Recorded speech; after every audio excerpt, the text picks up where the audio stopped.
Hola mis queridos amigos, bienvenidos a este nuevo episodio de Historias al Volante. Hoy tenemos como invitado especial para hacerle la carrera a Buenos Aires a John Turizo Hernández. Es hombre tendencia aquí en Sincelejo. Ayer pues el Consejo de Estado anuló la elección del alcalde de Sincelejo, Andrés Gómez Martínez.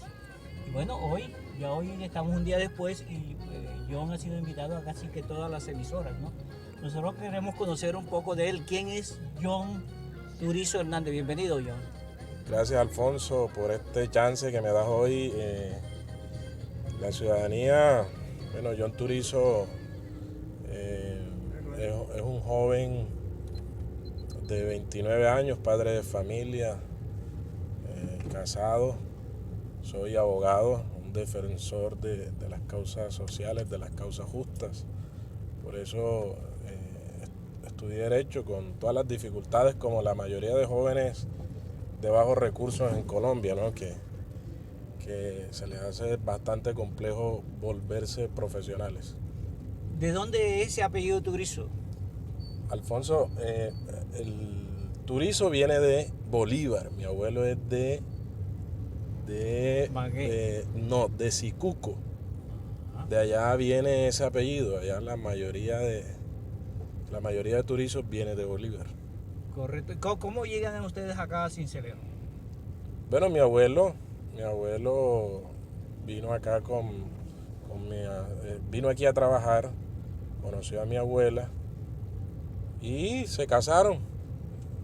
Allí nacieron varios frutos, dentro de eso mi papá, que tiene el mismo nombre que yo, John Turizo. Allí están varios hombres y mujeres, 2 mujeres, y está otro tío, Marcos, mi tío Ricardo, otro tío que se llama Roberto, y las 2 mujeres que se llaman Mirna y Milena. Son mis tías y mi papá. ¿Cuál es el barrio que marca tu infancia aquí en Sincelejo? Alfonso, yo crecí en un barrio muy popular de Sincelejo. Tiene el mismo nombre de las fiestas nuestras. Se llama 20 de enero. Yo crecí allí entre el Cortijo y el 20 de enero. Mi abuela materna vivió en el 20 de enero y mi abuela paterna en el Cortijo. Entonces yo crecí entre esos dos barrios, en ese sector de Sincelejo. Crecí allí, estudié en la primaria hasta cuarto de primaria en el Colegio El Carmen, de allí del barrio El Cortijo.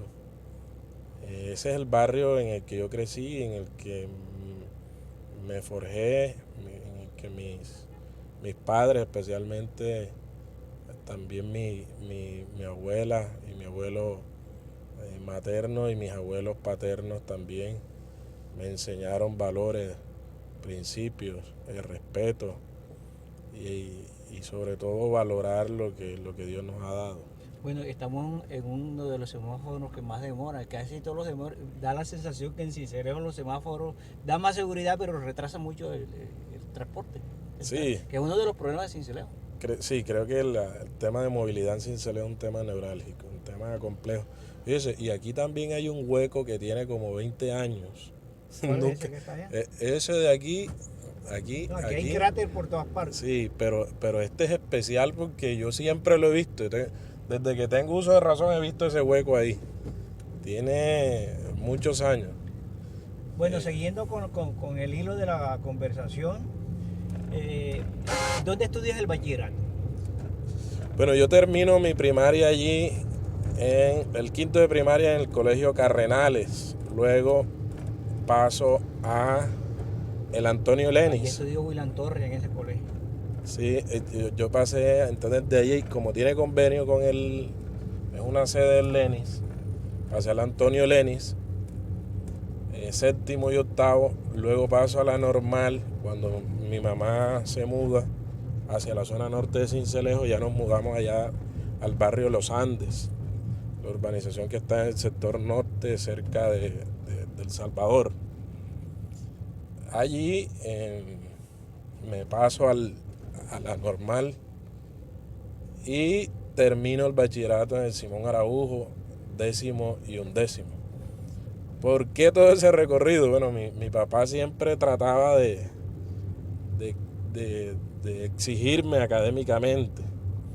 Cuando los resultados no eran los mejores o no estaban al límite de la excelencia, me pasaba a otro colegio. Entonces nos pasamos al Simón Araujo por los antecedentes que tiene el Simón Araujo, ¿no? De graduar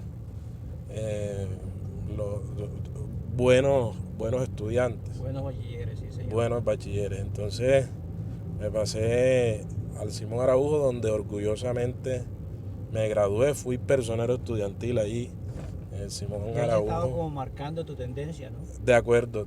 Ahí revolucionamos el colegio desde 11º, cuando aspiré a ser personero y fui personero estudiantil en ese año, en el 2009. Me fue muy bien, allí aprendí muchísimo en lo académico, pero también los principios que me enseñaron varios de los profesores, de los docentes que están allí, con los que tengo todavía comunicación, con los que hablo bastante, especialmente con los profesores de José Daniel García, hablo con el profesor Daniel García, con el ex rector Jorge Merlano, con todos mis docentes he estado en contacto, con el profesor Rafael Erazo, con John Fajardo, en fin, la mayoría por ahí. Rafael es tío de Gustavo Fuentes. Gustavo Fuentes, sí, el tío de Gustavo Fuentes, profesor allá en el Simón Araujo. Bueno, ustedes todos los políticos tienen relación. Porque ya tú eres tu político, ya estás metido en la piña. Sí, yo creo que la política siempre, digamos, aquí se ha tergiversado el concepto de política. Que la política es el servicio a la gente. Y creen que son los mismos con las mismas, que la gente no puede penetrar. Lo Exactamente. primero que hacen es que te asustan. No, ¿qué vas a hacer eso? Esa vaina es para los bandidos, eso es malo.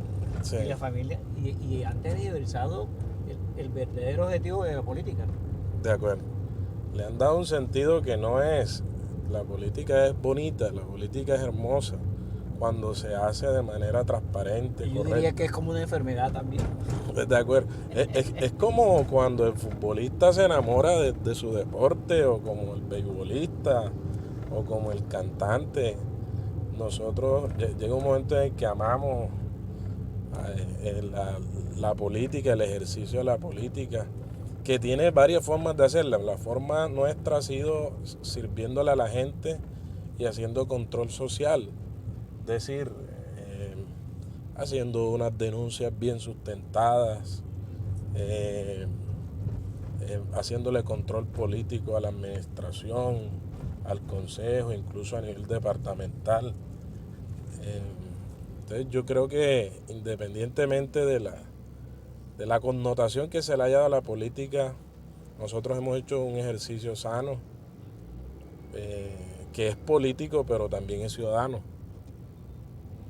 Bueno, ¿en qué momento decides estudiar abogacía? Que creo que es una profesión muy liberal y que el abogado sirve para todo, para administrar, para hacer política, para periodista, para todo.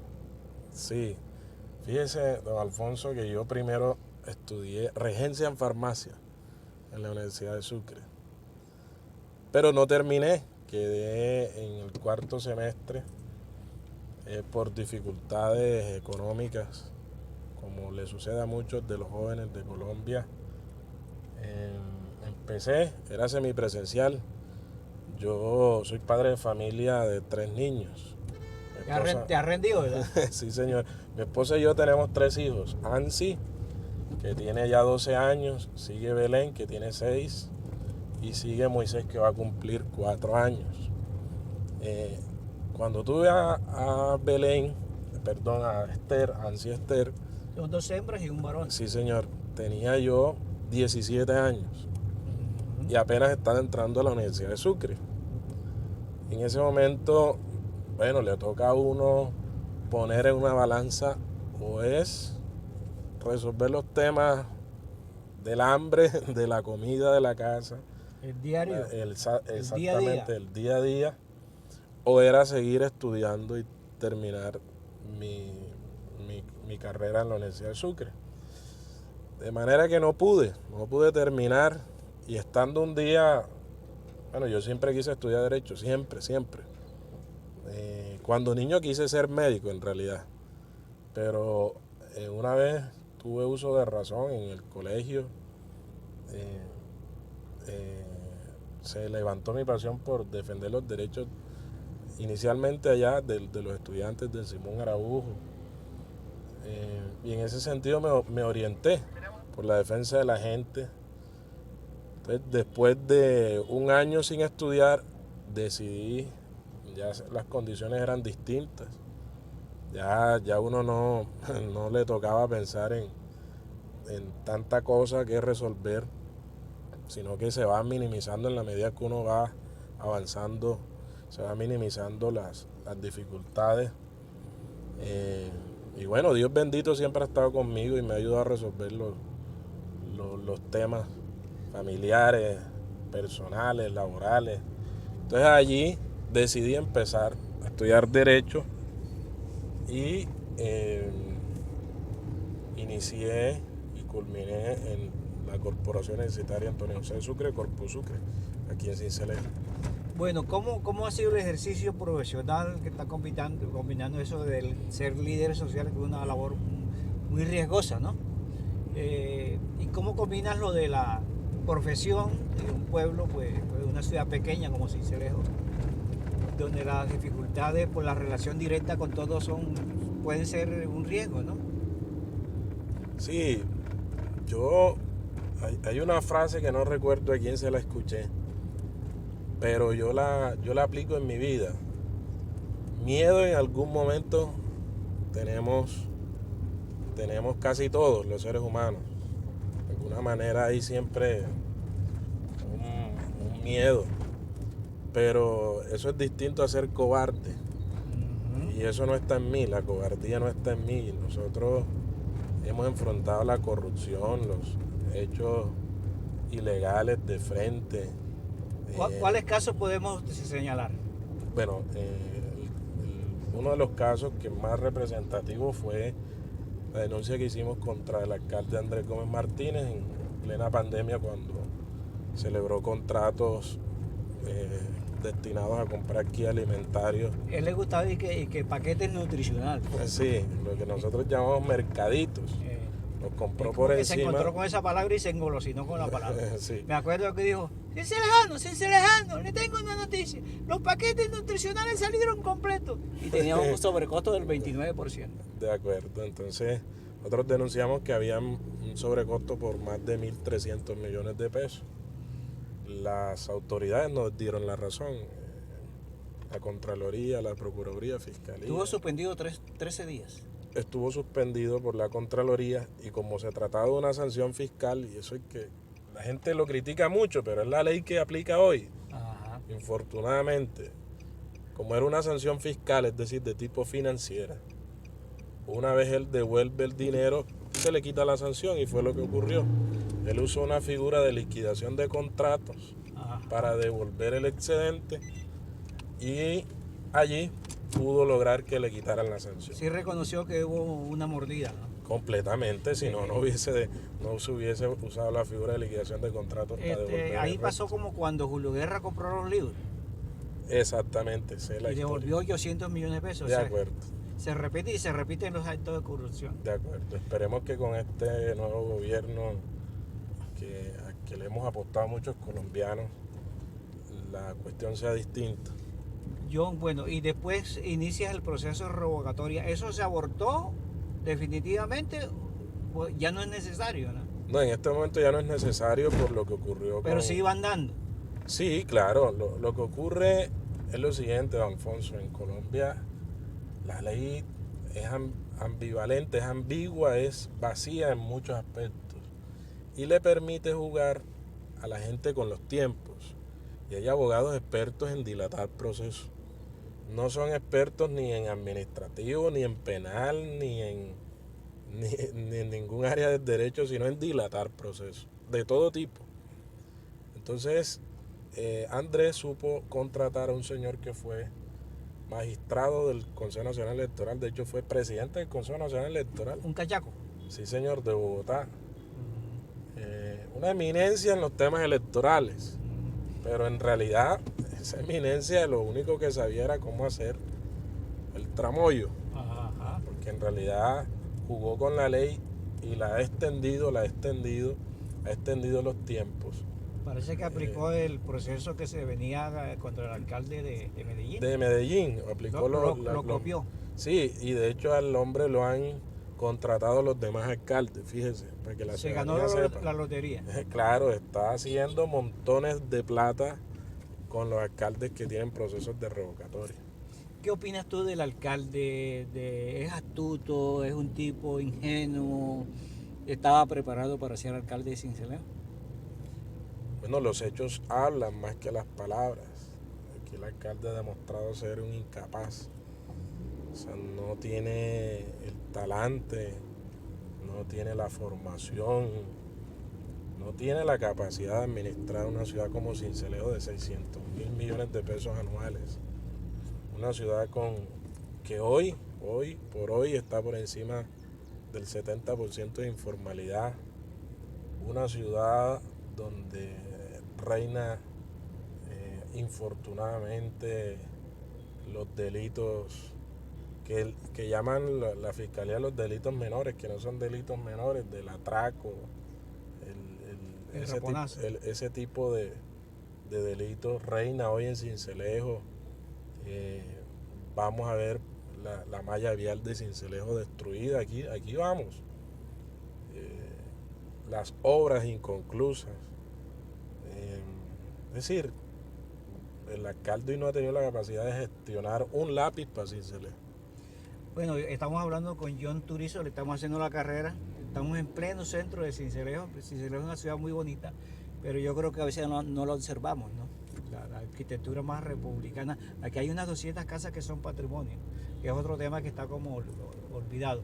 Bueno, John, pero bueno, ya se logró que el Consejo de Estado tumbara al alcalde. No se ha notificado todavía, no va a haber elección porque el tiempo no da. ¿Cómo comienza el proceso? Tú pones la denuncia con otros 3 ciudadanos. ¿Cómo fue la cuestión? Bueno, en el año 2020, cuando empieza el mandato del alcalde, varios ciudadanos evaluamos la posibilidad de que Andrés Gómez estaba inhabilitado. Había incurrido, estaba inmerso en una falta, en una violación a la norma electoral que consistía en doble militancia. ¿Por qué? Andrés Gómez, todos sabemos, apoyó a Yair Acuña a la gobernación teniendo la obligación de apoyar a su candidato, el candidato de su partido, que era en ese momento Eduardo Pérez Santos. Eso se llama doble militancia, eso no está permitido por ley. Correcto. Y eso invalida y hubo fotografías, de videos, testimonios, declaraciones juramentadas, todos los elementos materiales de prueba necesarios para declarar la nulidad, que hoy la declara el Consejo de Estado. ¿Qué ocurrió? Inicialmente lo hace Omar Ochoa, un abogado. Luego yo coadyuvo la denuncia porque hay varias formas, la demanda, hay varias formas de participar en un proceso de este tipo. Usted puede instaurar una demanda, pero mientras se aprueba, mientras la admiten, mientras usted hace parte de ese proceso, digamos que pasa un tiempo considerable. Por eso hay otra figura que se llama coadyuvancia. Entonces yo entro. ¿Qué significa la coadyuvancia? Que usted tiene las mismas pretensiones y solicita lo mismo prácticamente. Es que hicimos, entro yo como parte del proceso también a agregar nuevos elementos materiales de prueba, nuevas razones jurídicas. Inicialmente ¿qué ocurrió? Inicialmente el Tribunal de Sucre, Tribunal Administrativo de Sucre, negó nuestras pretensiones. ¿En qué se basó el tribunal? Fíjese, el tribunal dice que a pesar de que había unos elementos materiales de prueba contundentes, como ya lo acaba de decir el Consejo de Estado ayer, el tribunal dijo que esas pruebas, por ejemplo, el caso del video donde abiertamente Andrés dice, crean en Yair Acuña. Él dice así, Ajá. crean en Andrés Gómez. O sea, él habla de ese tipo de cosas abiertamente. ¿Qué dice el tribunal inocentemente? Que es que no se podía probar que eso fue en campaña. ¿Cómo le parece? Y no habían los logos. No había, claro, él tenía los logos donde decía Andrés, pero Andrés dijo que ese suéter no era el oficial de la campaña. Y de allí, extrañamente, el señor magistrado, que ojalá la ciudadanía busque el nombre del señor, el ponente en el Tribunal Administrativo de Sucre, determinó que no se podía comprobar la circunstancia, sí de lugar, pero no de tiempo. Lugar y modo, pero no de tiempo. Es decir, esos tres aspectos no se configuraban. ¿Tú no tienes el nombre del magistrado? Yo sí lo tengo, pero no quiero exponer nombres. La idea no es... Sí.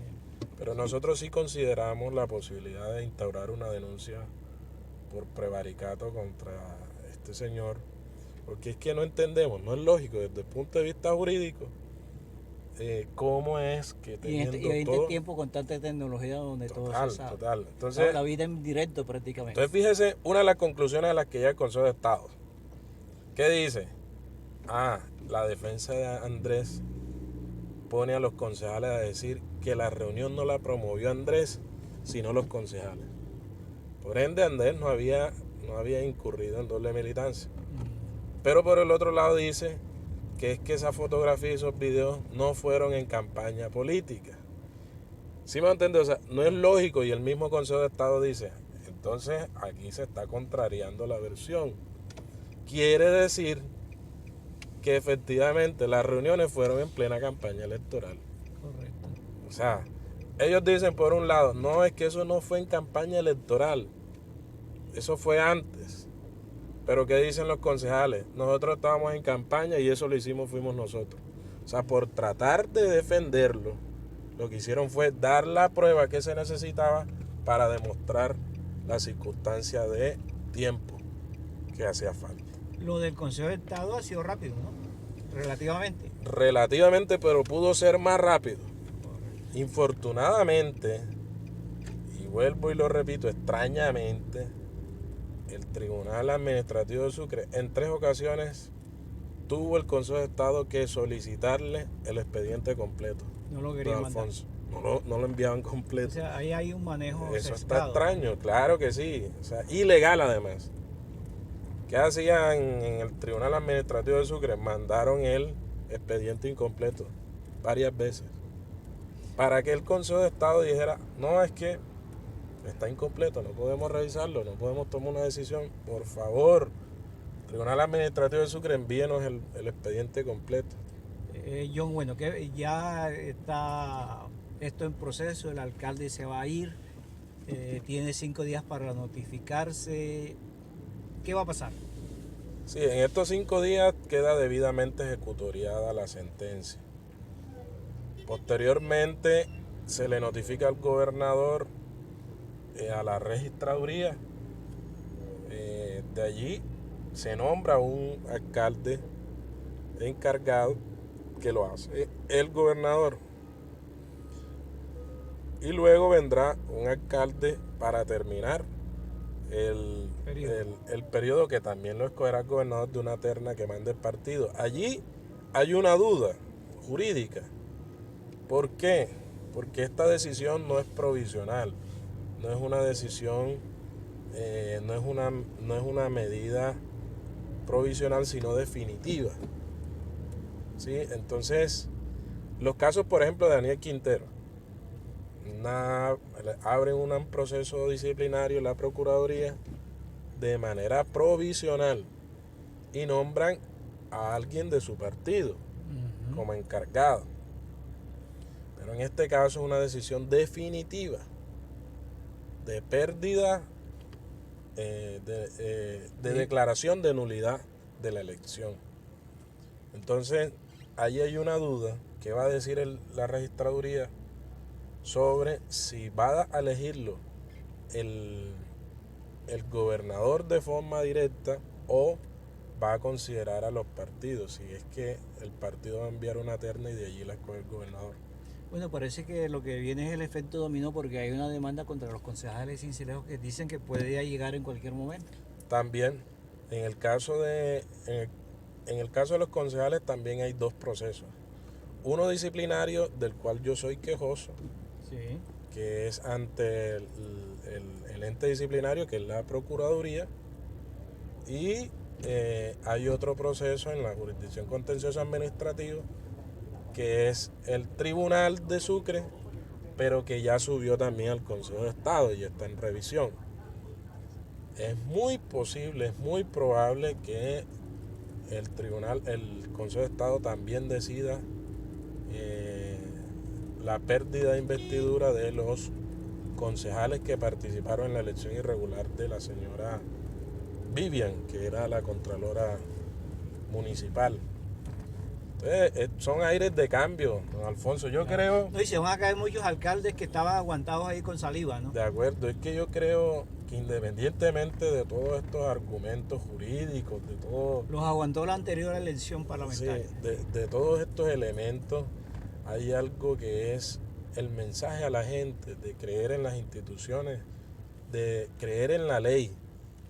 Digamos que siempre apostarle a los elementos jurídicos. Dentro del 5% que ejerce la ley es importante. Sí. Aquí el 95% de impunidad, ¿no? Exacto, pero este es un mensaje positivo. Es decir, frente al nuevo gobierno, creemos que las cosas van a ser distintas. Y si bien hay una independencia de poderes, es decir, que el presidente ejecutivo y el órgano investigador está apartado del ejecutivo, el nuevo gobierno creemos nosotros que va a ser ejemplo de administración transparente, pulcra. Por ende, las demás ramas del poder también van a hacerlo de manera transparente, especialmente los que administran justicia, los jueces, la fiscalía que investiga. John, ¿tú te conoces personalmente con el alcalde? Yo creo que lo saludé un día, hace muchos años. Él estaba como que pretendía ser candidato a la alcaldía en aquel momento por el partido de la U. Creo que lo saludé, pero yo era muy joven, incluso tenía 17 años. Estaba recién egresado del colegio. Lo saludé, pero no recordaba quién era, no sabía quién era. Pero sí lo saludé un día, hace muchos años, nunca después de ese momento. No hay nada personal contra él. De ninguna manera, no lo conozco, no conozco su familia, no sé quién es su esposa, ni sus hijos, ni qué amigos tiene, ni dónde vive. O sea, no sé nada de su vida personal, no, ni idea. Esto ha sido un proceso de control social contra una mala administración. Es decir, contra el alcalde, no contra Andrés Gómez, sino contra su figura de administrador municipal. Bueno, hemos entrado ya aquí a Las Peñitas, terminando ya esta carrera con John Turizo Hernández, el hombre que detrás de esta revocatoria con otros ciudadanos. Ya para finalizar, John, miéntame 3 problemas neurálgicos de Sincelejo. Bueno, hay un problema que es el tema de movilidad en Sincelejo. Pero yo decía, le he dicho a varios amigos, la prioridad nuestra, digamos, problemas neurálgicos de Sincelejo, el hambre de la gente, la pobreza, es decir, el desempleo de la gente, la falta de adquisición de los bienes, la falta de adquisición de lo mínimo que es la comida de la gente. Quizá nosotros que tenemos de alguna manera una forma de subsistir, no lo notamos, pero vamos a las zonas Comuna 8, 9 de Somos Sincelejo sobrevivientes prácticamente. y la zona norte de Sincelejo. No crea usted que es casualidad que se haya disparado los asentamientos humanos que nosotros les llamamos invasiones. Eso se debe al hambre de la gente. Hay un problema social que es el déficit de comida en los hogares de Sincelejo. Y ese es un problema que hay que solucionar. Le decía yo el tema de transporte público en Sincelejo. Es una prioridad solucionar el transporte público de Sincelejo. No puede ser que aquí tengamos la capital del departamento de Sucre sin transporte público. El alcalde, hay que recordarle a la gente, aquí amigo Alfonso, el alcalde dijo ante el Consejo Nacional Electoral que el año pasado ya tendríamos a mitad de año transporte público en Sincelejo digno. Lo dijo de esa manera. Y el otro... Está como la carretera de las tablitas. Sí. Eso es por punta y punta. De acuerdo. Y el otro problema que considero yo que hay que darle prioridad es la deficiencia en la prestación de los servicios públicos en Sincelejo. El tema del agua ha tenido una inversión más de 120 mil millones de pesos en los últimos 2 periodos de mandato de administración municipal. Y sin embargo tenemos, y eso que era para un plan 90-24 que significa tener el 90% de Sincelejo 24 horas agua. Famosa la frase de Gigi Gómez, ¿no? Exactamente. 24 horas de agua, pero en las albercas. Exactamente. Entonces yo considero que la empresa privada no va a venir a Sincelejo si no tiene prestación de servicio, inicialmente del agua, y segundo, hay que revisar cómo Sincelejo con el gobierno nacional articula las pretensiones de la ciudadanía de mejorar el servicio de energía también. Esos cortes que afectan al mediano, al pequeño y al gran comerciante. Y claro que sí, por supuesto, las tarifas. Es que esa fórmula hay que revisarla, la fórmula con la que se cobran los kilovatios de energía. Porque tenemos una energía costosísima. Bueno, y mucha amenaza, presión sobre estos hechos que has puesto tú en la competencia de los jueces, de la justicia. Sí, yo he sido amenazado en varias ocasiones, vía telefónica, mensajes de texto. Me han dejado proyectiles en la puerta de mi casa. Situaciones bastante difíciles para mi esposa, mi mamá, mis hermanos, mis hijos, para mí. Las autoridades conocen, el coronel del departamento de Sucre lo conocen. En mi casa hay unas rondas diarias allí de la policía. La Unidad Nacional de Protección me brindó un chaleco antibalas.